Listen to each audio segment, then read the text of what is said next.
latar belakangnya adalah yang pertama evaluasi mutu pendidikan.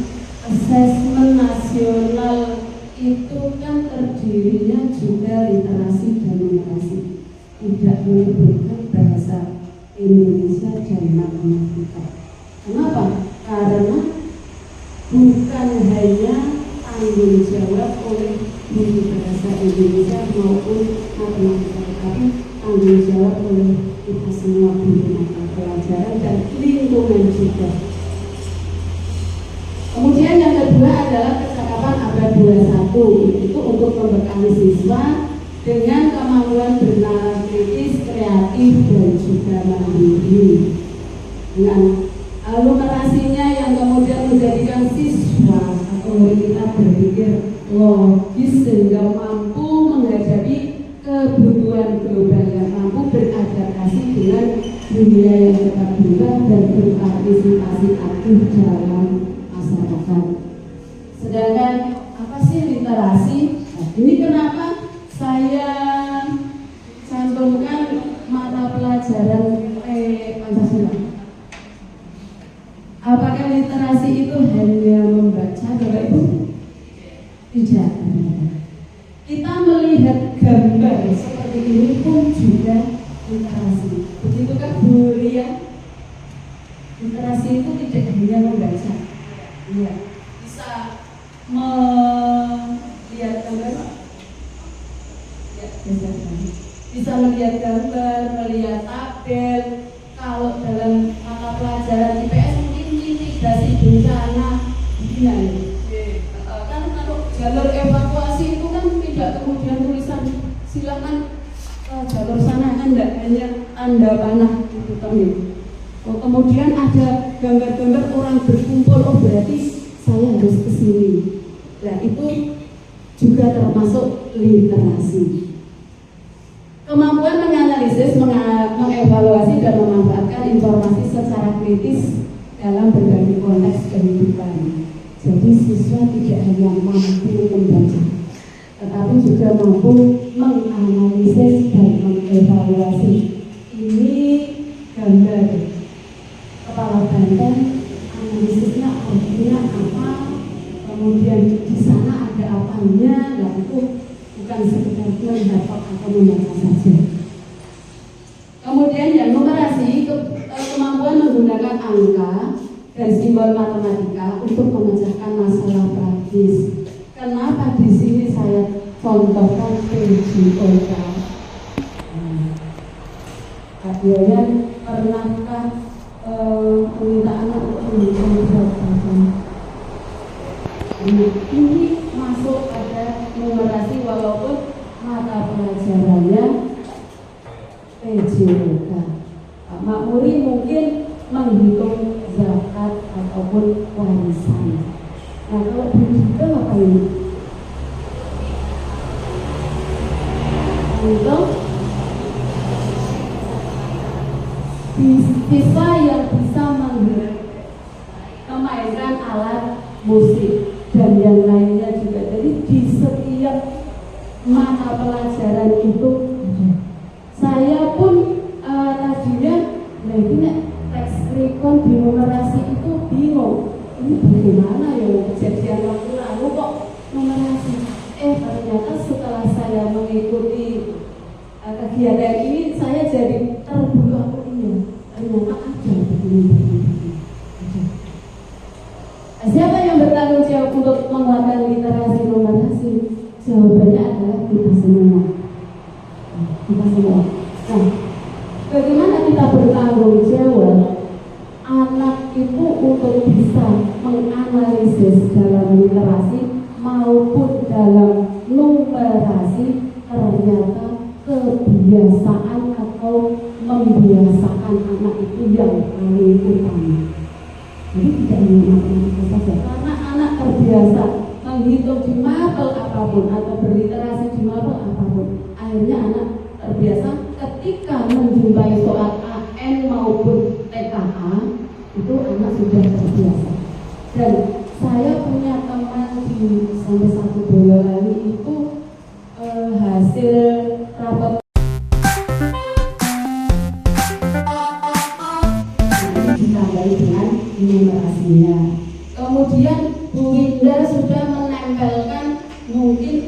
tabel di kelas itu juga lingkungan numerasi. Kemudian tata usaha menambahkan barang-barang itu loh, ada berapa kursi, ada berapa meja, inventaris itu juga sudah menjadikan anak untuk berpikir sama. Itu contoh lingkungan fisik perpustakaan, kemudian kelas-kelas juga sudah banyak ditandai hasil-hasil karya siswa. Yang kedua, apa yang bisa menguatkan kemampuan literasi numerasi pada lingkungan sosioefektif. Sosioefektif itu kita yang berhubungan.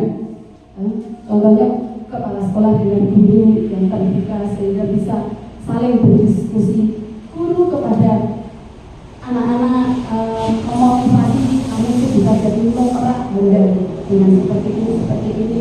Itu adalah lingkungan yang membuat emosi atau jiwa anak menuju ke sana.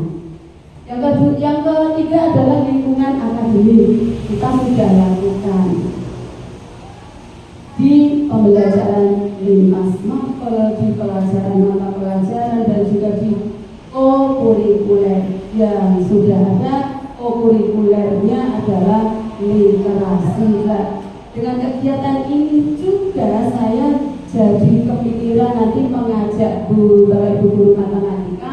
Co-kurikulernya tidak hanya literasi tapi juga numerasi. Entah itu bentuknya apa, nanti hasilnya apa, apakah ditambah di kelas ataukah disatukan dengan buku literasi yang kemarin Wayo Moco. Nah, itu nanti kita programkan kalau Bapak sekolah mengizinkan dan teman-teman mendukung. Itu untuk membiasakan anak ke literasi numerasi. Nah, di dalam komponen AKM, karena literasi numerasi tetap menujunya ke AKM dan juga TKA. Nah, di dalam komponen AKM itu ada literasi dan numerasi. Literasi numerasi itu ada 3 yang harus kita ketahui, yaitu konten, konteks, dan level kognitif.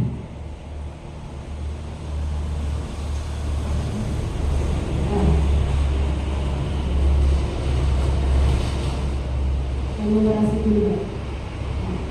Konten pada literasi ini, kalau ini Bu Ria sudah dari Pak Masuk dan Bu Ribut sudah biasa menjumpai bahwa konten literasi itu ada teks informasi dan teks fiksi. Teks informasi, teks yang bertujuan memberikan fakta, data, dan informasi dalam rangka pengembangan wawasan serta ilmu pengetahuan yang bersifat ilmiah. Intinya adalah memberikan informasi. Dari informasi dianalisis dan dievaluasi. Nah, informasi ini kan tidak hanya mata pelajaran bahasa Indonesia, bisa saja mereka mengambil IPS ataupun IPA. Benar kemudian di soal KN. Kemudian teks fiksi, teks yang bertujuan untuk memberikan pengalaman, mendapatkan hiburan, menikmati cerita, dan melakukan renungan kepada pembaca. Ini ada informasi baru juga di TKA itu, nanti teks fiksinya tidak boleh yang mengandung hal-hal yang bisa menuntut murid untuk misalnya teks paling undang itu ngajarkan pihak katanya. Kemudian yang numerasi. Konten pada numerasi ini Bapak Ibu guru matematika juga sudah biasa menjumpai. Ada bilangan, representasi, sifat urutan, operasi beragam jenis bilangan, data bulat, sangat desimal, kemudian pengumpulan geometri, aljabar, dan data ketidakpastian. Benar ya, Bu Linda. Ya. Oke, kemudian konteks. Konteks pada literasi dan numerasi itu sama.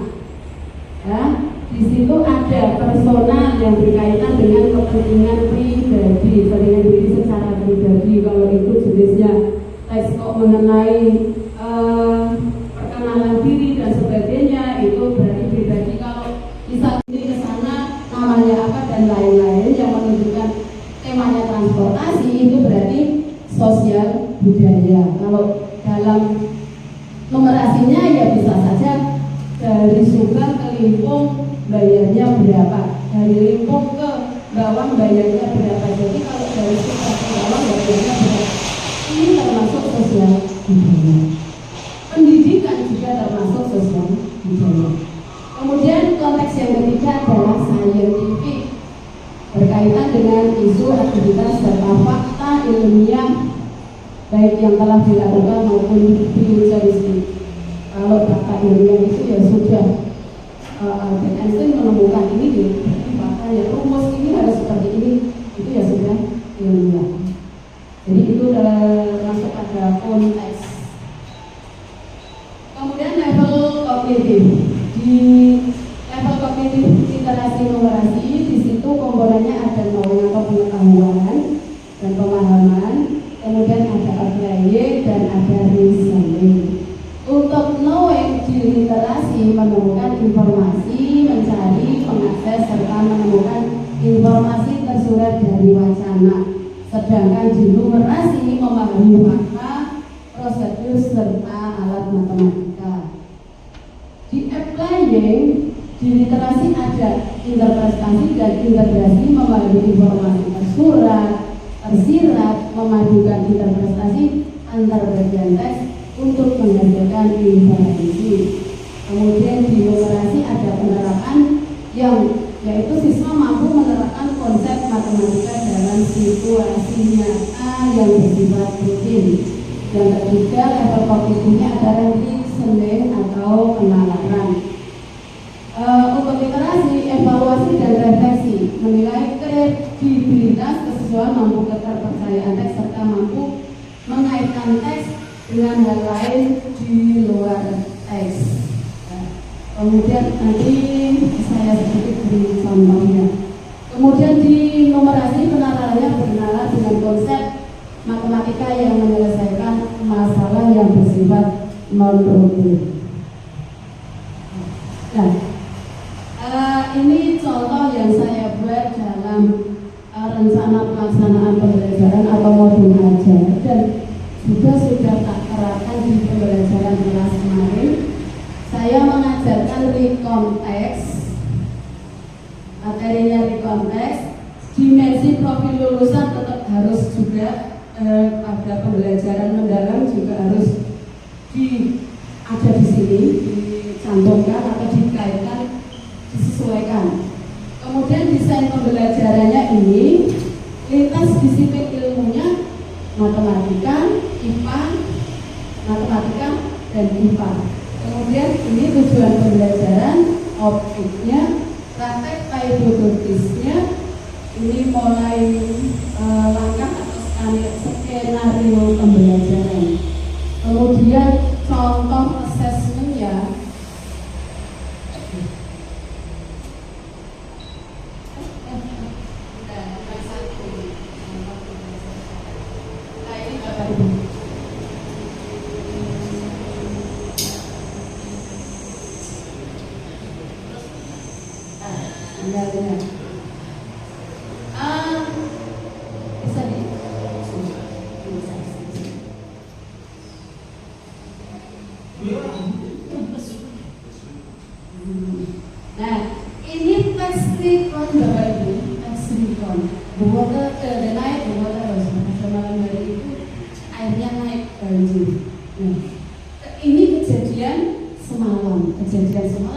di sini ada mulai jam 7, jam 10, kemudian 30 menit mencapai 60 cm. Anak-anak sudah menganalisis ini, kemudian anak-anak tak minta untuk menjawab ini. Jika airnya ini sudah ini, calculationnya bagaimana, answernya berapa, ternyata anak-anak mampu. Nah, kalau anak-anak mampu, itu berarti kita membawa ke sana sedikit demi sedikit. Apakah mampu itu langsung? Ya tentu saja tidak. Kalau kita membawanya di anak-anak mungkin kelas yang unggulan ya gampang banget. Tapi kalau di kelas-kelas yang lain ya memang kita perlu untuk mendampingi.